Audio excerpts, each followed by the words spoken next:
You're out there, I come find me. When I fall in love, all the sparks will fly, lighting up the sky like the fireworks on the 4th of July. The city will ignite magic, wonder, thunder, So hi guys, good morning and please excuse my hair today. Ang aking buhok ay hindi nakikisama, so in-straight ko lang siya tapos nilagyan ko lang siya ng curler para medyo umayos-ayos naman siya. So nagkulot na ako sa bahay.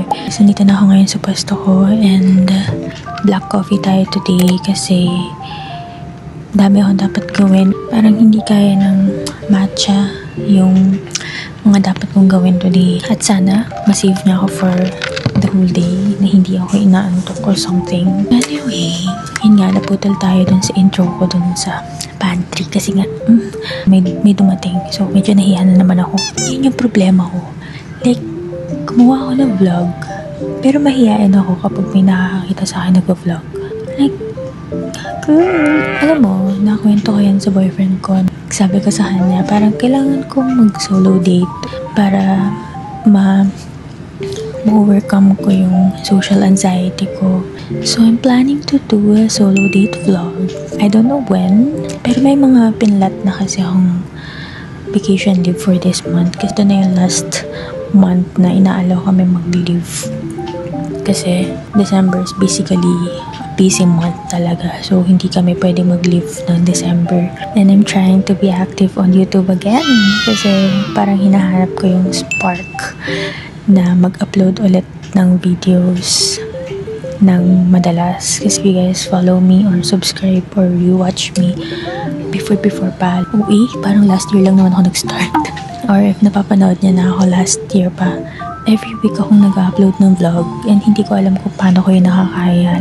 I feel like yung pagka-content creation or pag-vlog ko and pag-edit ko is like a breather for me. Like, dun ako mas nare-relax, ganyan. I'm gonna try to be more active sa pag-vlog. Kwento ko lang. Meron kasi akong TikTok. Kaya alam niyo naman yan. Sa TikTok kasi nakikita kung sino yung nag-review ng account mo, ganyan. Tapos, randomly, nag-check ako kung sino yung nag-review sa akin. Tapos parang may nakita ko familiar face, ganyan. Tapos I found out, iska-flare ko pala. So, sabihin, alam na nila may vlog ako. Tapos everyday ko sila nakakasalubong dito. Naiya ako. Actually, until now, naiya pa rin ako kapag nalalaman nila nag-vlog ako. And actually, ito pag-vlog ko na to, discreet lang to. Kunti lang nakakaalam na nag-vlog ako, nag-film ako. So, yun lang. Anyway, may uupo na sa likod ko. So, makikita nila na nag-vlog ako. So, asikaso na ako. Yun lang.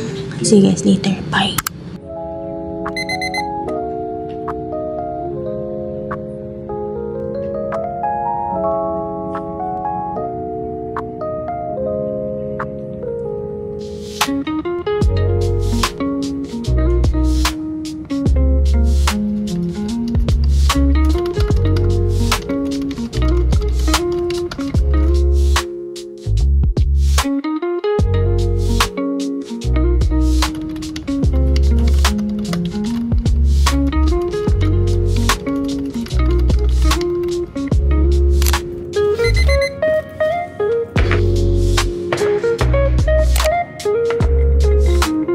Lunch for today is tapa. Gawa to ni Mama. Homemade tapa.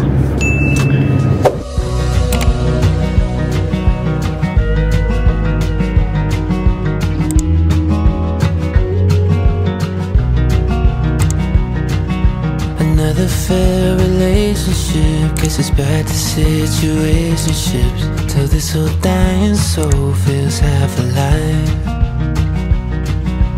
Look for opportunity from East LA to Tennessee, and I hope it comes by 2025. There's a four-way stop on a one-way road, and that 210 view never felt like home.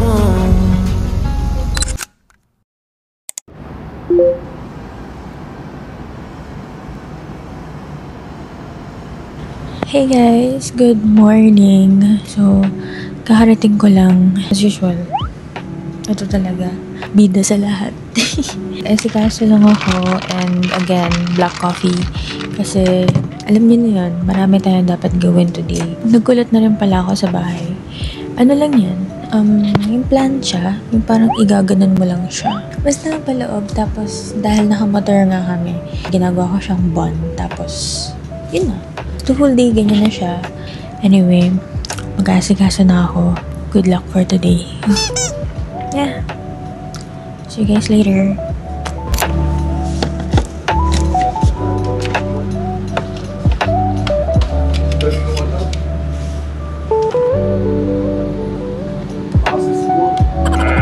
I've been getting a lot of questions kung saan ko nabili tong tumbler ko or yung Chic Chic Kinemero.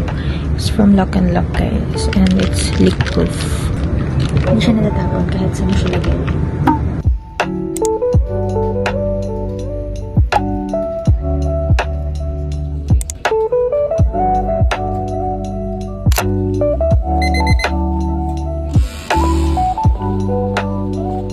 So, lunch ko today is sa Manado.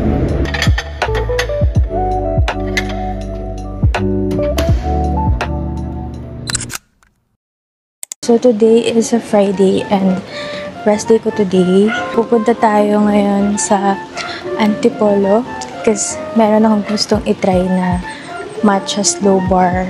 Basta nakita ko lang siya sa Facebook kanina before ako pumunta ng SM kasi titingin ako ng a little something kasi since birthday ni Mama today, kaya ako naka-rest day. Before ako magpunta ng SM is pupunta muna tayo ng Antipolo. So, try ko yung matcha. So, samahan niyo ako! Alright, so nandito na tayo ngayon sa SM East. Nandito ako ngayon sa Peri Peri. I'm just waiting for my lunch. By the way, kanina pala, before ako pumunta dito, nagpunta ako sa Bimo Studio Cafe. Hindi na ako nakapag-vlog doon kasi may group of teenagers doon. So, medyo nahiya na ako. I like their matcha. Ang nice kasi meron silang parang 3 levels of matcha. Yung Ipodo, yung Marukyu, and then Yamamasa. The place is super nice. Very aesthetic. Hindi na ako nakapag-vlog kasi nga again, may mga kasama na ako. So, nakakahiya. Then after nun, muntik pa ako maligaw. Nag-commit ako. And then, parang 10 minutes yata ako naghintay ng jeep na dumadaan from Shopwise. So, nung dumadaan, tapos butela, meron ako nakita ng dispatcher doon. Ito na yung mail natin. Anyway, ayun, going back. First time ko naman pumunta ng Antipolo. Mag-isa lang. After nun, naglakad ako ng sobrang haba. Medyo mahaba. Parang 10-minute walk. By the way, nandito ako sa pinakadulo ng Peri Peri. So, medyo hindi ako nahiya kasi walang tao sa harapan ko. Pero marami tao sa likod ko. That's it. Deserve ko. Anyway, kahaan lang ako. And then after is mag-SM department store ako kasi bibilangan ng gift. If may makita akong gift para kay Mama. If wala, baka pag lumabas na lang kami.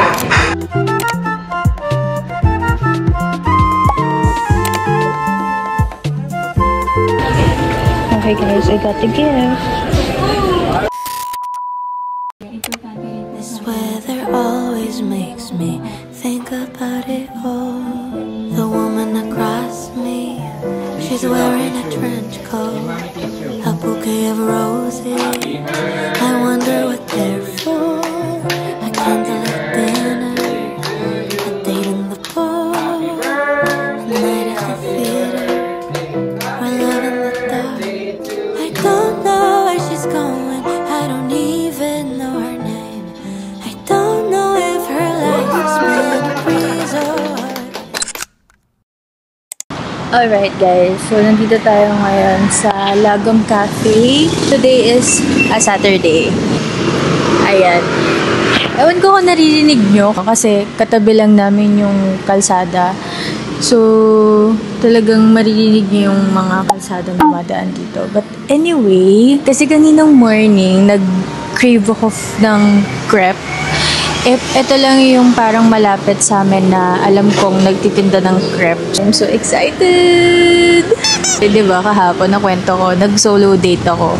Na medyo fail kasi nga ang dami kong pinagdaanan. So ngayon, kasama ko na si JP and hindi na solo date to. And then yan si JP.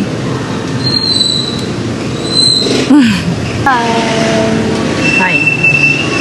So itong Lagom Cafe is family nila Salvitiaca yung may-ari. So ito nakikita yung parang mural or wall nila is yung sister ni Rosario nag-paint yan. Diba? Ang nice. So if you guys don't know, itong Lagom Cafe kasi is ito lang yung bahay nila. As in, katapat lang ng bahay nila. So kung napanood nyo yung video ko, nagpunta kami dito sa Lagom Cafe, dinlag ko yun. Tapos, sinat ko si Rosel. Sabi ko, parang minention ko siya sa isang post ko or IG story. Tapos sabi niya, bakit daw hindi ako nagsabi na nagpunta kami dito sa Lagom. So, let's try our luck na nandito siya sana sa Manila. Kasi last year nag-message ako, nandun siya sa Siargao. Kaya hindi ako nakapagpa-picture. Pero let's see if nandito siya sa Manila or nandito siya sa bahay nila. She's my girl crush since 2017. Kaya gusto ko talaga siya makita in person. Let's see. I'll try to message her on IG. Or if not, ask ko na lang isa sa mga crew nila. I'm so excited.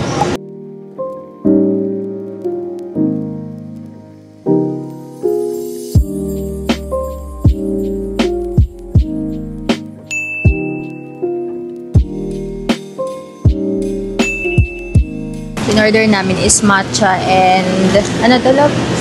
Spanish latte. Parang mas malaki yung base nila ngayon. Ang laki na. Laki yun.